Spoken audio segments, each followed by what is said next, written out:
Okay, so we're going to start working through chapter 10 in our book, which is the forces chapter. So this is where we get into what I think people would class as proper mechanics, in terms of what you think of when you get into mechanics, in terms of it being a bit closer to physics in terms of Newton's laws, force, mass and acceleration and things like that. So we're just going to do an introduction, which is looking at force diagrams and resultant forces, and looking at resultant forces related to vectors. So just going to do an initial refresher on force diagrams. You would have done a bit on force diagrams in chapter 8. So a block of weight W is pulled to the right by a force P across a rough horizontal plane. Draw a force diagram, show all the forces acting on the block. So that is my horizontal plane, and that is my block. So it has weight W. Weight always acts vertically downwards. Now, for this chapter, that's fine, because we're not dealing with slanted planes, we're just dealing with horizontal planes. Next year, when you do year 2 work, this will be particularly important to remember. If I have weight acting downwards on a surface, then I have to have a normal reaction. We usually call this normal reaction R.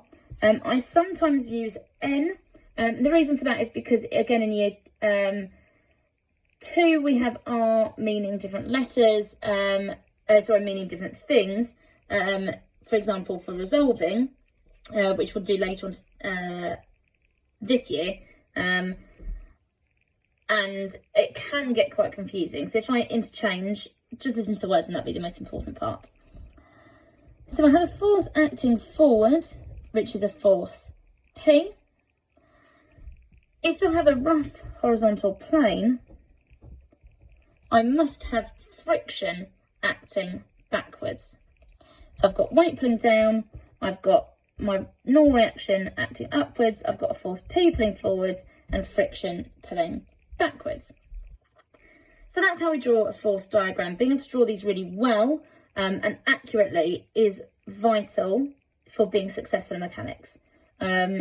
So that's why I'm not going through this chapter really quickly, so that you have actually got time to go and practice that. So if forces are balanced, then they are in equilibrium. So if I were to hold this pen and balance it on my finger, that pen is in equilibrium. So that means the weight of the pen acting downwards and the normal reaction acting upwards are equal, and the forces acting on it left and right are equal. If I were to tilt it like that though, then they become out of equilibrium and things move. This is related to Newton's first law of motion.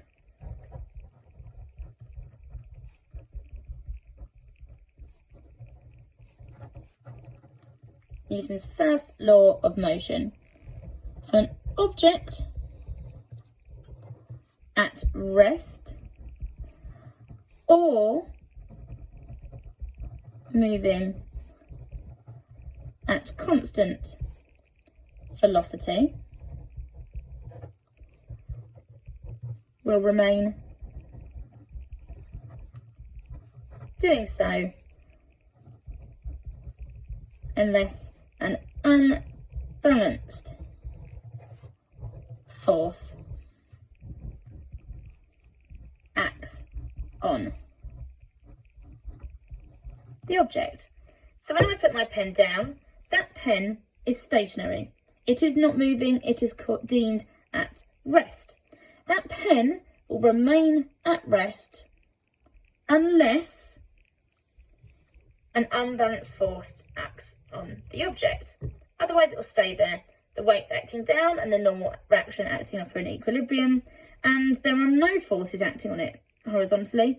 You could argue there's friction, but friction only acts as a result of movement, and because there's no movement, going on, then you'd say that the friction is 0. Until I move it, then there is an unbalanced force and it moves. We can also say something at moving at constant velocity. So you're going to assume this is at constant velocity. That is in equilibrium. So it's definitely in equilibrium up and down because there's no movement vertically. So the resultant the resultant force is 0. Here, the force acting forward is equal.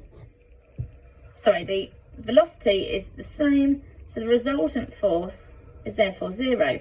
Until something changes, like I put a bigger force and it accelerates, or something gets in the way and stops it, then that is deemed in equilibrium. So basically it means that speed and direction not changing is what it means by constant velocity.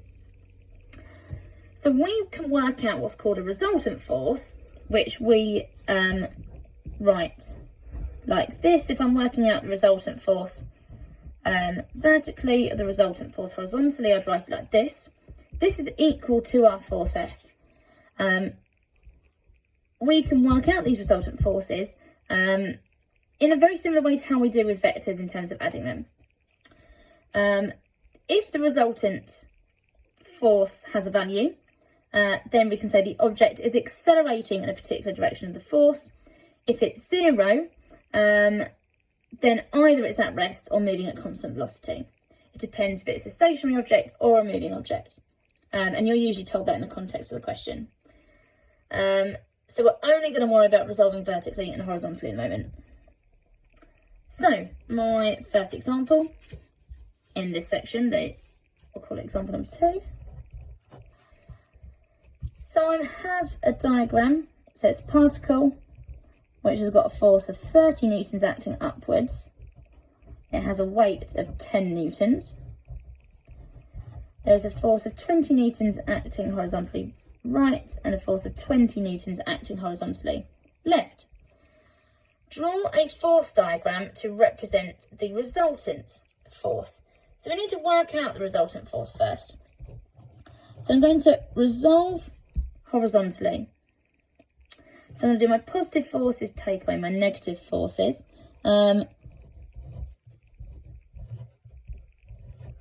So the resultant force is 0. Or, because this is kind of using stuff that we're about to do, you think they are equal. So you could say that right-hand force is equal to the left-hand force. Therefore, the resultant force is 0 newtons. So there's no movement acting horizontally. If I resolve vertically, well, I've got a difference of 20 newtons. And that is acting in the positive direction. So I've done the positive force take away the negative force. Because forces acting in different directions will have different signs. I've claimed that upwards is positive based on the way I've written this. So therefore it's the positive force take away the negative force is 20 newtons. So therefore my force diagram of this particle, I don't need to colour it in, to have, is 20 newtons acting in the upwards direction. This is the diagram of the resultant force. Okay, so this is a diagram of all the forces acting on them. This is a diagram of the resultant force.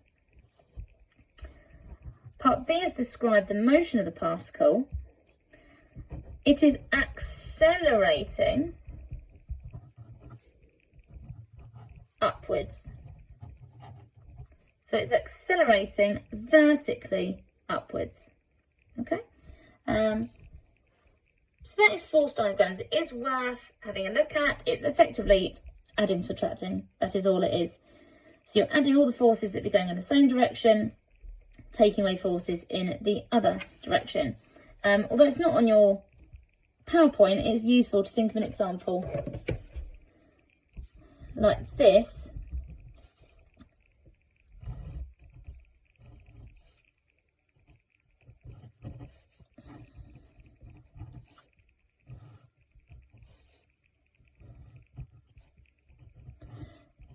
So it may have two forces acting on it forward, and then one acting on it backwards, for example.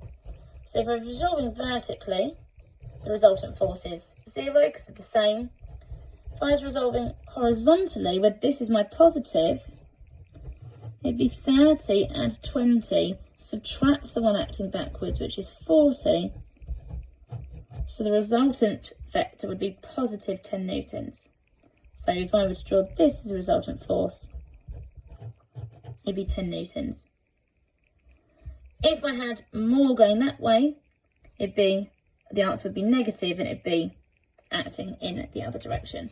But when we do Newton's second law, we will worry about that. We won't be doing that until next time. Okay, so resultant forces as vectors. Because we are dealing with things that are vector components, if you think back to chapter 9, when we started talking about, I think it was in chapter 9, I actually can't remember now, it's been a long time since I taught chapter 9. We talked about velocity being a vector. So velocity has both positive and negative direction, because it can be moving left, it could be moving right, it could be moving in multiple directions. So therefore it's a vector component. Acceleration is a vector, displacement is a vector, distance and speed are scalars, they only have size. Vector things have magnitude and direction, so size and direction. So we can find the resultant of two or more forces given as vectors by adding the vectors as we would have done when we did our vector chapter in Pure. If a particle is in equilibrium, then the resultant vector force will be 0I plus 0J. So we've got two examples.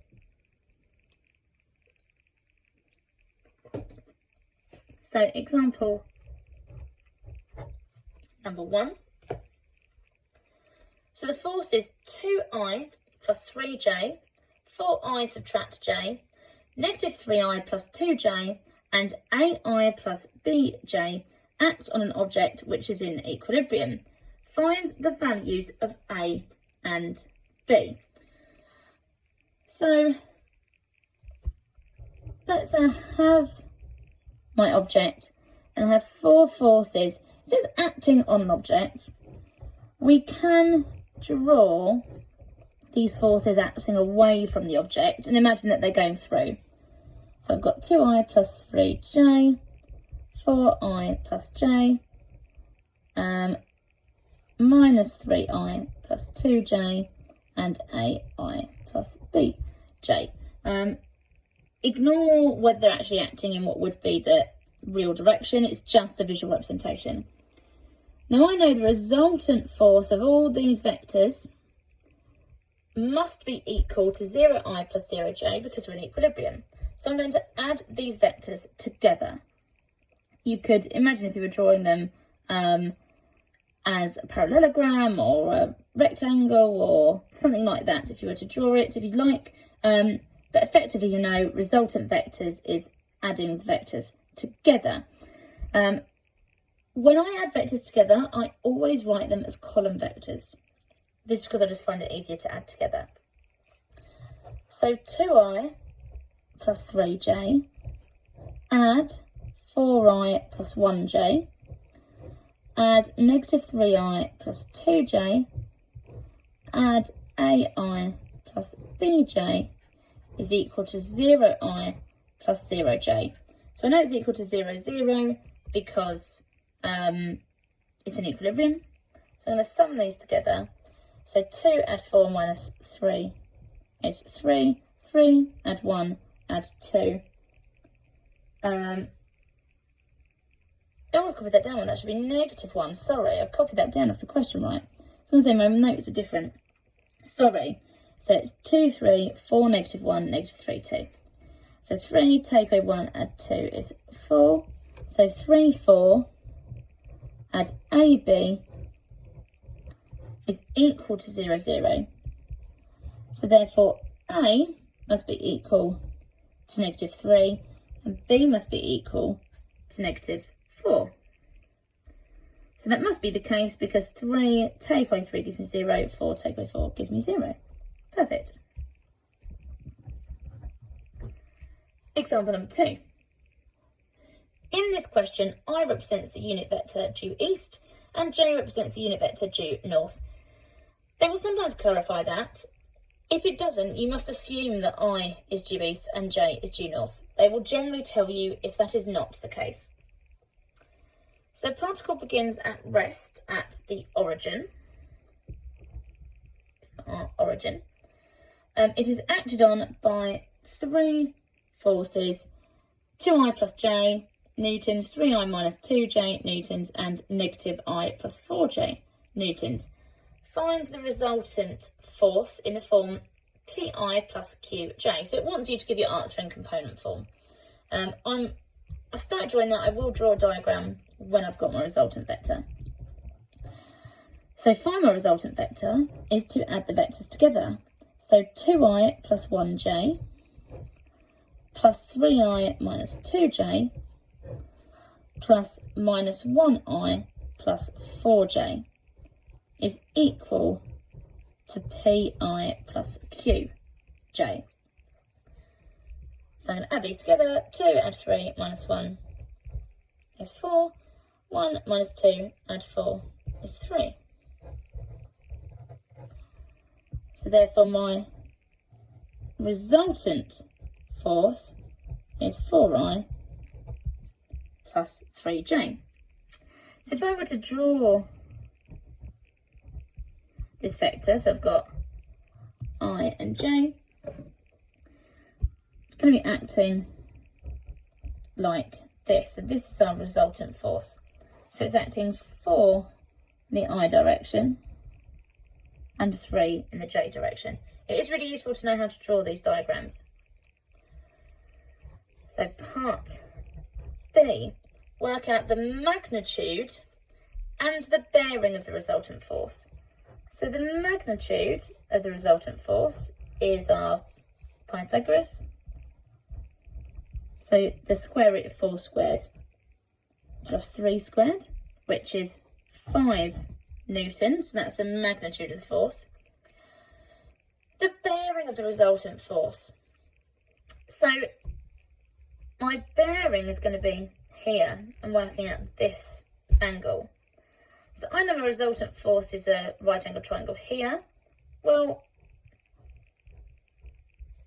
if I make it a rectangle, I know that this must be equal to 4 and this must be equal to 3. So it's just creating a rectangle out of my resultant force.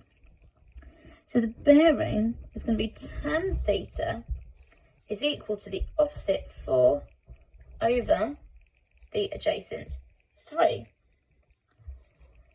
So theta is going to be equal to arctan, or what we call inverse tan, 4/3.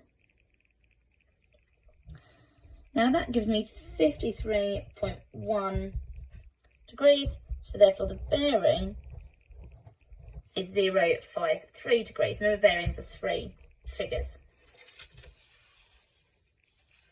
Okay, part C, describe the motion of the particle. Well, the resultant force has a value, so therefore it's accelerating.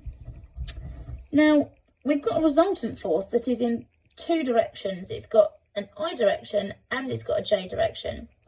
So we would say it's accelerating in the direction of 4I plus 3j. So it's accelerating in that direction.